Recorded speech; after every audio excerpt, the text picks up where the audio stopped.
नमस्कार दोस्तों, the knowledge में आपका स्वागत है। मैं हूं हितेश गिरी गोसाई और आज हम बात करेंगे हमारे देश भारत का ज्योग्राफिकली जन्म कैसे हुआ। आज से करीब 20 करोड़ साल पहले हमारी धरती पर आज के दिखने वाले डिवाइडेड कॉन्टिनेंट्स नहीं थे। उस वक्त सिर्फ एक सुपर कॉन्टिनेंट या महाखंड हुआ करता था जिसे नाम दिया गया पैंजिया, और इसके चारों ओर सिर्फ एक महासागर था जिसका नाम था पैथालासा। और आज के सारे खंड इसी महाखंड पैंजिया में से विखंडित होके बने हैं। ये थियरी देने वाले वैज्ञानिक अल्फ्रेड वेगनर थे और उनका यह भी मानना था कि उसी वक्त उस महाखंड पे रेंगने वाले जीवों का विकास हुआ। दोस्तों, पृथ्वी के गर्भ में लगातार प्लेट्स खिसकती रहती है जिसके चलते धरती पर निरंतर बदलाव होते रहते हैं, लेकिन ये बदलाव लाखों या करोड़ों सालों बाद दिखाई देते हैं। और इन्हीं बदलावों के चलते आज के ये दिखने वाले कॉन्टिनेंट्स का जन्म हुआ और उनके साथ ही हमारे देश भारत का भी। अल्फ्रेड की थियरी के अनुसार प्लेट के सरकने से सबसे पहले पैंजिया सुपर कॉन्टिनेंट के दो भाग हुए, जिसके उत्तरी हिस्से को लारेंसिया और दक्षिणी हिस्से को गोंडवाना लैंड कहा जाता है। और इन दोनों के डिवाइड होने के बाद जो बीच में महासागर का पानी भरा और एक खाड़ी का निर्माण हुआ, उसे वैज्ञानिकों ने टेथिस सागर नाम दिया।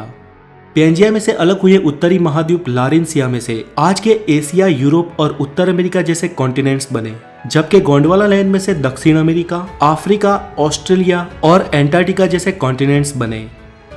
हमारा देश भारत भले ही आज भौगोलिक रूप से एशिया का भाग हो, लेकिन भारत का भूमि भाग उस वक्त वास्तव में गोंडवाना लैंड महाद्वीप का हिस्सा था और आज का अफ्रीका और भारत एक ही प्लेट पे टिके थे। धीरे धीरे अंदरूनी प्लेट्स के सरकने से ये प्लेट्स भी अलग होती गई और भारत की जियोग्राफिकल प्लेट अफ्रीका से अलग होकर धीरे धीरे एशिया की ओर बढ़ने लगी।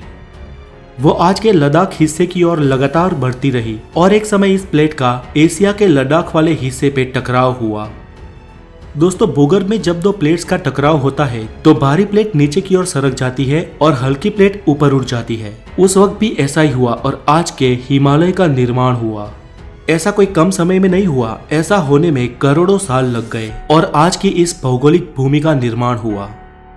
दोस्तों, आज भारत सिर्फ एक ही टेक्टोनिक प्लेट पे टिका है और लगातार ये भारत की भारी प्लेट हिमालय की ओर दब रही है और हिमालय दिन ब दिन ऊपर उठ रहा है। इसके साथ ही हिमालय के सारे पर्वतों की और माउंट एवरेस्ट की हाइट भी साल दर साल बढ़ रही है। दोस्तों, इस थियरी को सिद्ध करने के लिए अल्फ्रेड ने यह भी कहा कि आज के दिखने वाले सारे कॉन्टिनेंट एक दूसरे में फिट होते हैं और आज अगर किसी तरह इन सबको एक किया जाए तो फिर से पैंजिया सुपर कॉन्टिनेंट का निर्माण हो सकता है।